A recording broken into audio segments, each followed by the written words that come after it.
एक बूढ़ा लकड़हारा अपने अंतिम दिनों को महसूस करने लगा। एक दिन उसने अपने बेटे को पास बुलाया और कहा, बेटा, जंगल के किनारे पर एक देवदार का पेड़ है जिसे मैंने कभी नहीं छेड़ा।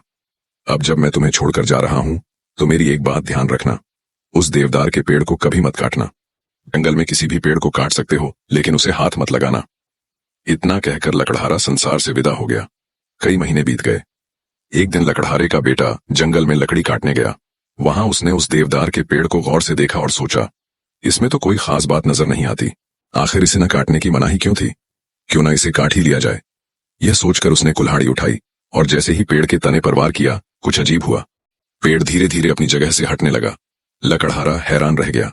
उसने एक कदम आगे बढ़ाया तो पेड़ और दूर खिसक गया। अब जिद में आकर लकड़हारे ने पेड़ की तरफ दौड़ लगा दी, लेकिन यह क्या, वह भी उससे तेज भागने लगा। लकड़हारा काफी देर तक उसका पीछा करता रहा, लेकिन जब थक गया तो वहीं लौट आया जहां से चला था। अब अंधेरा होने लगा था, तो उसने रात जंगल में ही बिताने का फैसला किया। उसने अपने गधे को एक पेड़ से बांधा और खुद एक मोटी शाखा पर चढ़कर बैठ गया। सुबह हुई तो लकड़हारा नीचे उतरा, लेकिन यह देखकर उसके पैरों तले जमीन खिसक गई। जहां उसने रात को गधे को बांधा था, वहां सिर्फ हड्डियों का ढेर पड़ा था। कुछ ही कदमों की दूरी पर वहीं देवदार का पेड़ खड़ा था। लकड़हारे ने कुल्हाड़ी कंधे पर रखी और गहरी सांस लेते हुए कहा, अब चाहे जो हो जाए, मैं इसे पैदल ही पकड़ कर रहूंगा। इसके बाद वह फिर से उस भागते हुए देवदार के पेड़ के पीछे दौड़ने लगा। वे दोनों पहाड़ों, घाटियों और मैदानों से गुजरते रहे। धीरे धीरे शाम होने लगी, अंधेरा गिरने लगा। लकड़हारे ने इस रात भी एक पेड़ की ऊंची शाख पर बसर की और सुबह होते ही फिर से देवदार के पीछे भागने लगा। तीसरे दिन लकड़हारे के साथ एक और अजीब घटना घटी, जिससे वह देवदार के पेड़ को बिल्कुल भूल गया। अचानक उसके सामने एक विशाल नाग और एक मस्त हाथी आ गए। दोनों आपस में भीषण युद्ध कर रहे थे। नाग धीरे धीरे हाथी को निगलने की कोशिश कर रहा था, लेकिन हाथी के लंबे मजबूत दांत उसकी राह में रुकावट बन रहे थे। हाथी नाग के हलकन में फंस चुका था और खुद को बचाने के लिए जोर लगा रहा था। लकड़हारा यह सब देखकर स्तब्ध रह गया। उसे अपनी आंखों पर यकीन ही नहीं हुआ। यह क्या हो रहा था? उसका दिमाग सुन्न पड़ गया। तभी हाथी ने लकड़हारे की ओर देखा और मदद के लिए चिल्लाया, कृपा करके मेरी सहायता करो, इस नाग को मार दो। मैं जीवन भर तुम्हारा आभारी रहूंगा। बस मेरे यह दांत काट दो ताकि मैं इस नाग के चंगुल से छूट सकूं। उधर नाग भी लकड़हारे से विनती करने लगा, अगर तुम मेरी मदद करोगे तो मैं तुम्हें अपार धन संपत्ति दूंगा। लकड़हारा एक पल को सोच में पड़ गया, लेकिन फिर बिना ज्यादा विचार किए उसने कुल्हाड़ी उठाई और हाथी के दांतों पर जोर से वार किया। हाथी के दोनों दांत टूटकर दूर जा गिरे और उसी क्षण नाग ने उसे पूरी तरह निगल लिया। अब नाग ने बड़े इत्मीनान से लकड़हारे की ओर देखा और कहा, मैं तुम्हें इस मदद के बदले महान इनाम दूंगा। इसके बाद नाग और लकड़हारा साथ साथ सफर करने लगे। वे बातें करते हुए आगे बढ़ते गए। कुछ देर बाद रास्ते में एक झील आई। नाग ने लकड़हारे से कहा, तुम यहीं मेरा इंतजार करो, मैं जरा इस झील में स्नान कर ताजगी पालूं। अगर इस दौरान कुछ अजीब हो तो डरना मत। इतना कहकर नाग पानी में उतर गया। जैसे ही नाग झील में गया, तेज आंधियां चलने लगीं। अंधकार से भरी हवाएं भयावह तरीके से गूंजने लगीं। आसमान में बिजली इस कदर चमक रही थी कि मानो वह फट जाएगा। लकड़हारा यह सब देखकर घबरा गया, लेकिन नाग की बात याद करके वहीं रुका रहा। यह सिलसिला तब तक जारी रहा जब तक नाग पानी में नहाता रहा।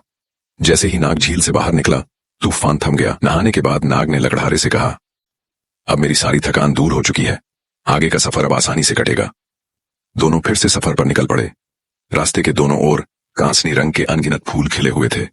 वे कभी फूल तोड़ते, कभी हंसते और कभी गाते नाचते आगे बढ़ते गए। आखिरकार उन्हें दूर एक मकान नजर आया। नाग ने लकड़हारे से कहा, यह मेरी माँ का घर है, हम यहीं जा रहे हैं। जब मेरी माँ को पता चलेगा कि तुम मेरे सबसे अच्छे दोस्त हो तो वह बहुत खुश होगी और तुम्हें स्वादिष्ट भोजन परोसेगी। लकड़हारे ने मुस्कुराते हुए कहा, अगर कुछ खाने को मिल जाए तो इससे अच्छी बात और क्या होगी।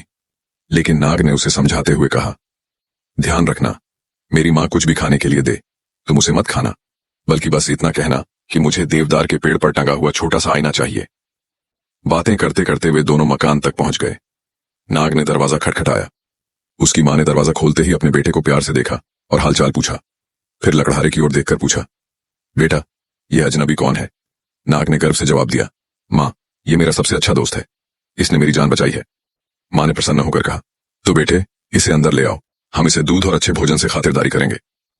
लकड़हारा घर के अंदर तो चला गया, लेकिन उसने भोजन खाने से मना कर दिया। उसने बहाना बनाया कि उसे भूख नहीं है, वरना वह अवश्य खाता। माँ को यह बात अच्छी नहीं लगी। उन्होंने कहा, बेटा, तुम मेरे बेटे के मित्र हो, मैं तुम्हें बिना कुछ खिलाए पिलाए कैसे जाने दूं? यह तो मेरे लिए बहुत बुरी बात होगी। फिर उन्होंने सोचा और कहा, अच्छा, अगर तुम खाने से इनकार कर रहे हो तो कम से कम एक तोहफा ही ले जाओ। लकड़हारा थोड़ा झिझकते हुए बोला, आपके पास एक चीज है, अगर मुझे वह मिल जाए तो मेरा सफर आसान हो जाएगा। लकड़हारे ने जल्दी से कहा, वह जो सामने देवदार के पेड़ पर लटका हुआ आईना है, बस वहीं दे दीजिए। नाग की मां ने ज्यादा कुछ नहीं कहा और पेड़ से वह आईना उतारकर लकड़हारे को दे दिया। इसके बाद लकड़हारा नाग और उसकी मां से विदा लेकर एक बार फिर अपने सफर पर निकल पड़ा। चलते चलते लकड़हारे के मन में एक ख्याल आया, नाग ने मुझे यह आईना क्यों दिलवाया? इसमें जरूर कोई राज छिपा होगा। यह सोचकर उसने अपनी जेब से आईना निकाला और उसमें झांक कर अपनी शक्ल देखने लगा। लेकिन जैसे ही उसने आईने में देखा, उसे अपनी तस्वीर की जगह एक देव नजर आया। वह देव बड़े अदब से झुका और बोला, क्या हुक्म है मेरे शहजादे? अगर आपको यह वीडियो अच्छा लगा हो तो लाइक जरूर करें, कमेंट में बताएं कि कहानी कैसी लगी और अपने दोस्तों के साथ शेयर करना मत भूलिए। और हाँ, अगर आप भी कहानियों के शौकीन हैं तो कहानी फ्रेंड चैनल को सब्सक्राइब जरूर करिए।